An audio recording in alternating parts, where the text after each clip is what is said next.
Good morning. Yeah, what's up? Kumusta kayo dyan? So, time check natin 9:05. Ang aga-aga natin dito sa salon. Hi ka Scarlett. Yan. Maaga kami ngayon kasi dito kami natutulog. Ayan, si Natalie kasama ko. Yung isa kong asawa. Ay, isa lang pala asawa ko, sorry.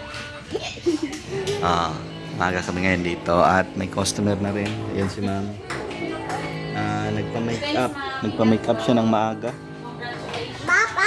Kasi may graduation yata dito sa Dito pa. may Kidapawan sa Meron pa dito.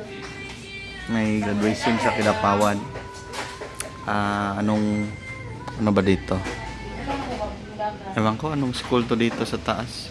Basta dito lang to. Good morning. So maagang makeup natin, no? May customer tayong maagang maaga. So kayo may benta ba yung Saturday morning dyan? Yan lang, kulit ni Scarlett.